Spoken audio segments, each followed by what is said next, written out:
Oh God, here we go. Oh God. Alright, what is going on, my dudes? Welcome back for another video. Today we are here with the Daily Cruiser, and we're gonna be finally attempting to get some stuff done on this car. Mainly, I want to replace the control arm. On this side, I've had a new control arm sitting around because it looks like the ball joint on this one has actually got some play in it, and I want to get that replaced because I've noticed a little bit of a vibration. It's just one of those things where I just want to get it done. We're gonna be replacing that first today, and I don't really know what all we're gonna be getting done in this video, but it should be interesting either way. So be sure to stay tuned to the end, and we'll find out together what all we're gonna get done on this thing. You guys might remember a while back I got this new control arm off of Rock Auto for it. I didn't get around to replacing it right away just because I didn't, have the time, and the current ball joint wasn't that bad. But I ended up ordering that off of Rock Auto, and I got a bunch of other parts at the same time. I forgot what brand that one is. It's not like a Moog or anything like that. Normally I like to go with Moog stuff for suspension because then you'll never have to worry about it again. And Moog is usually a good upgrade over a lot of OEM parts that wear out. But I think it was a Delphi brand because I got a bunch of parts and they all ship from the same location. When you do that from Rock Auto, you save a lot of money. So I ended up doing that. So without further ado, let's tear this wheel off and get started.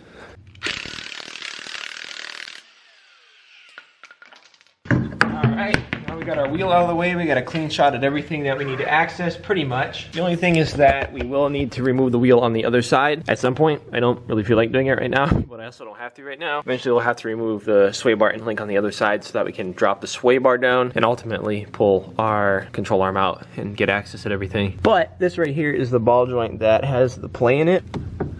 Yeah, you can kind of hear it right now when I wiggle this. That's play in the ball joint that you're hearing. And probably some of that little clunking noise. I thought one of my sway bar links might have been having issues or my sway bar, but I think it was actually that ball joint maybe making a tiny bit of noise now.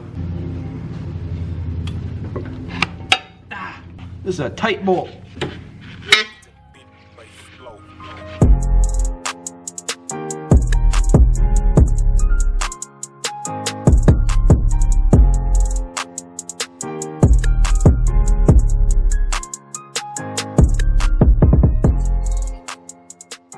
This bolt is big and obnoxious. Forgot that we have to remove this little lower torque strut thing to get to the leather bolt here. So I'm gonna go ahead and throw a little jack under the oil pan with a little block of wood. Just like that. Now I can go ahead and pull all of this out of the way.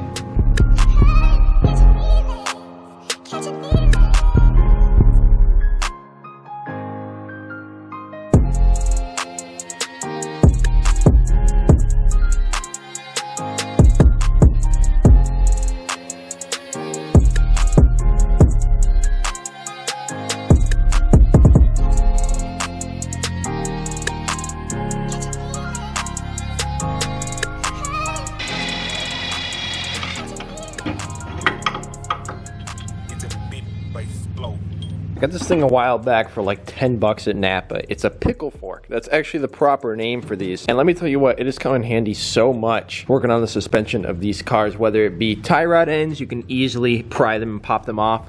We're also going to be using it here on the ball joint. It's going to make our life a lot easier. Currently got the breaker bar on the bolt. Basically the bolt goes through, and there's a notch in the little rod that comes up out of the ball joint. So I got to loosen that bolt up, and then we can hopefully pry it out really easily with this.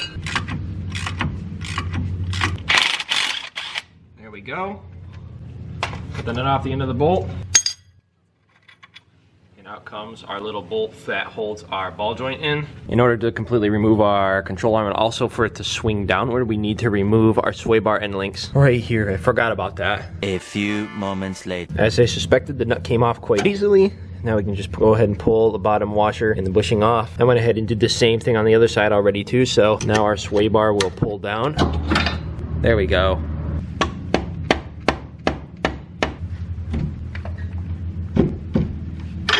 I got the ball joint pretty much loose, but I'm having a hard time getting it completely to come out. So I'm gonna go ahead and pry the other parts of the control arm out, and then we'll pull it out once and for all. I think I've done that in the past and it worked.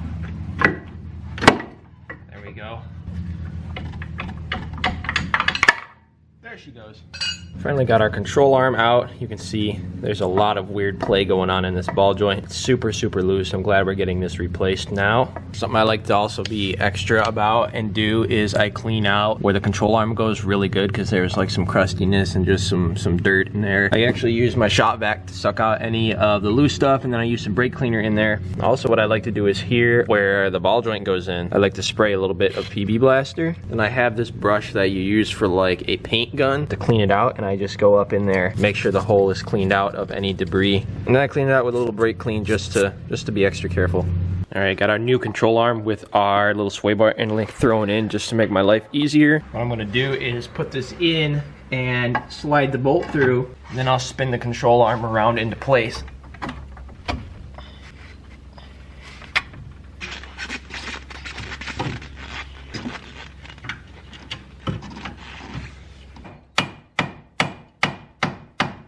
So this big bolt here in the rear torques to 185 foot-pounds, and then this one torques to 125, and then they call this the ball joint pinch bolt, I think. Ball joint stud pinch bolt. That torques to 70. My big torque wrench here only torques to 150 foot-pounds, so I'm basically gonna max this out and torque that bolt and then just give it a little extra yank with my breaker bar real quick. That's what I did in the past, and it always stayed snug. I never had an issue over the years. That is tight. There we go.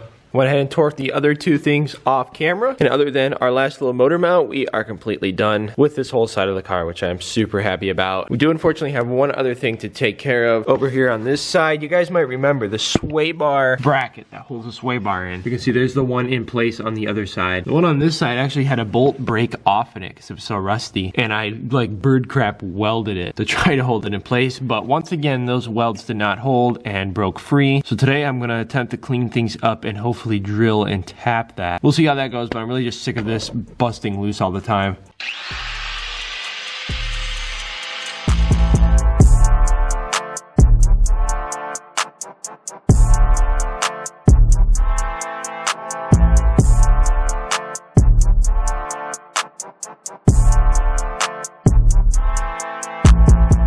I forgot what size tap this is, but it looks like we've ran it all the way through, so I can go ahead and back it out, and let's see if I have a bolt here I can try to thread in there. So I found a bolt that fit in a washer perfectly. I went ahead and cleaned up the area a little bit with a grinder, cleaned up some of the goobers from when I welded it previously, cleaned up good, started to thread the bolt in. This bolt was a little loose, so I went to snug that down as well. It just immediately snapped off. So now we have to drill and tap another one.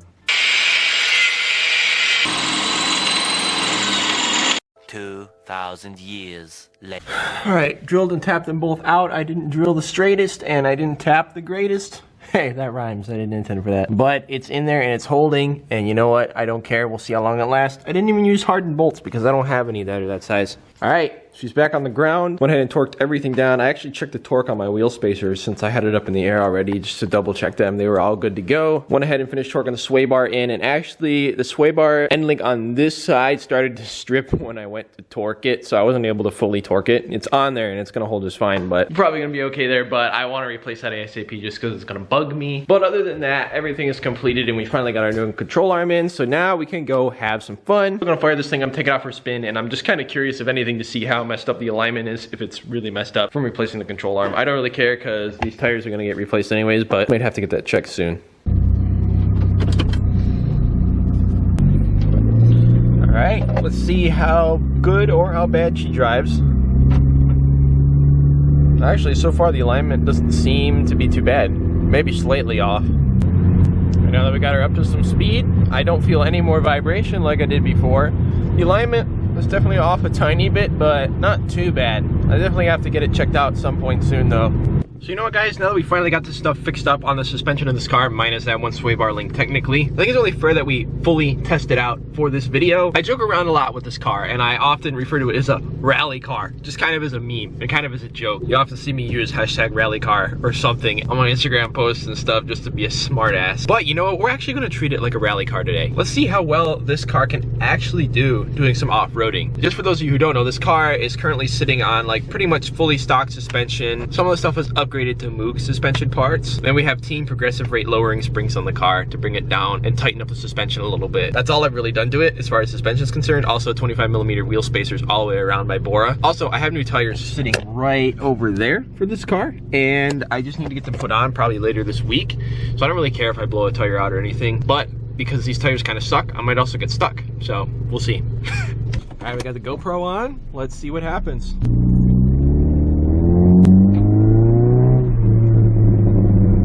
Ooh, crackly pops, baby.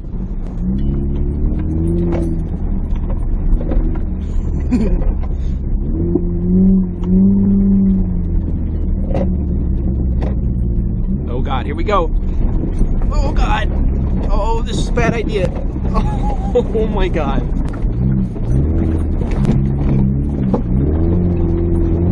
Let's take a bite of my bumper.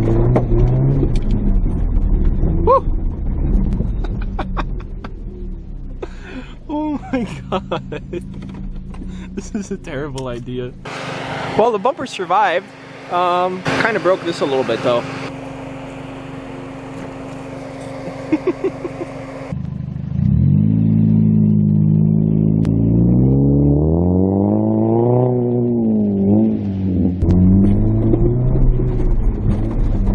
Oh my God.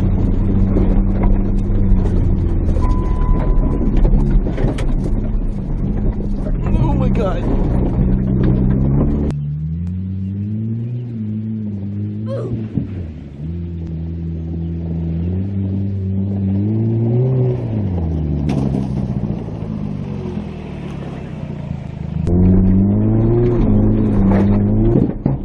Oh, we bottomed out hard there.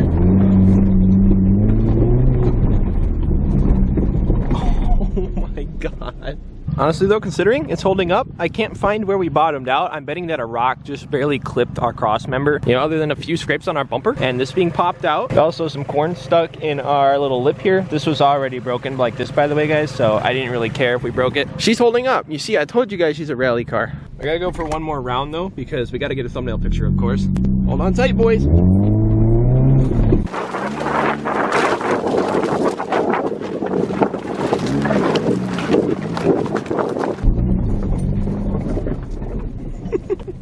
All right, this is perfect. Yes, perfect. Perfect thumbnail right there.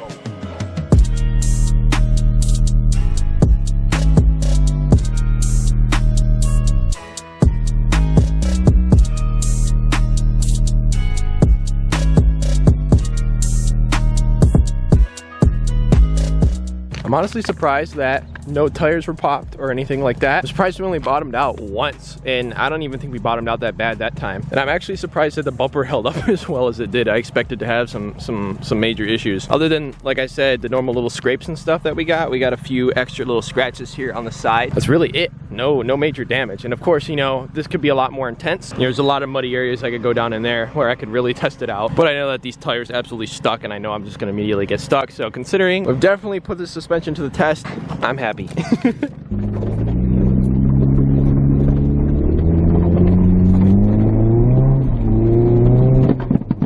Ooh, okay, that bottomed out pretty badly.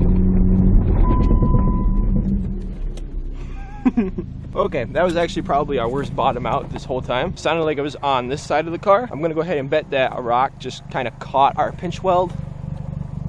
I don't see anything though. I do hear a tiny bit of clunking, but it sounds like it's from that sway bar end link that we were having issues with. It could be that off-roading was a little bit too much for it. I don't know. Drive down the road and see how it feels.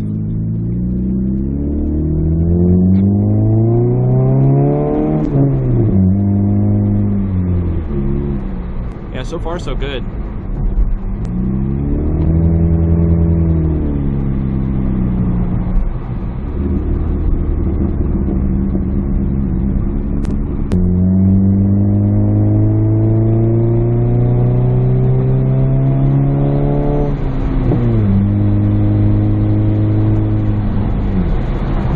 Honestly, now that we're on the road, she feels fine, not making any new clunking noises. So it held up to that abuse quite well, other than still needing a little bit of an alignment and probably even needing more of an alignment now. She's feeling good. So, you know, I don't doubt that if the boys said, hey, yo, you wanna go rally racing with us? I could say, hey, sure, let me grab some good tires, and I'm down, and I could probably kind of keep up. Well, actually, no, I probably couldn't. This poor baby. This thing has been so good to me though, as long as it's been my daily. I can't complain. This thing has just been so good to me, and it's felt so nice to just have a car that has been reliable. You know, it's had its issues, considering it's a 140,000 mile car. It's not bad at all. Actually, wait a minute, I see some grass. Yeah, I see grass stuck in our lower motor mount there. I can't really tell too well from here, but it looks like our sway bar end link on this side definitely fell apart because it was stripped. Yeah, you can see it. It came apart completely.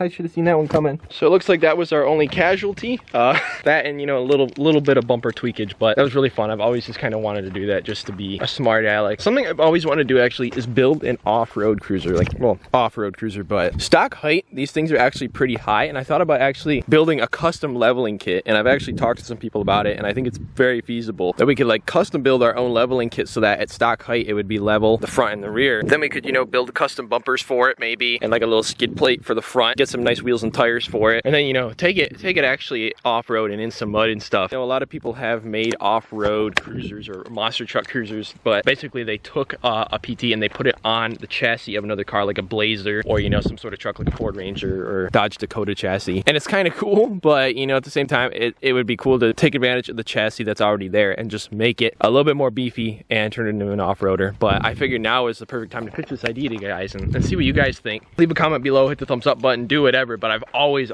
wanted to do that, and I hope someday soon we're able to kind of do something like that with one of these. I think it would be a really fun little series for the channel. Anyways, guys, that's gonna do it for this episode. Again, hit the thumbs up button if you did enjoy. I'm glad that this thing is running as good as it is and that it held up as well as it did today. Got an awesome video coming out in the next couple days as well. Be sure to stay tuned. If you haven't already, go down there, hit the subscribe button, and next to the subscribe button there's a little bell. You can hit that, and then you get notified whenever we come out with a video. You can stay up to date on all the action here. But again, guys, thank you so much for watching. Thank you so much for the support. You rock. God bless, and I will see you in the next one. Peace out.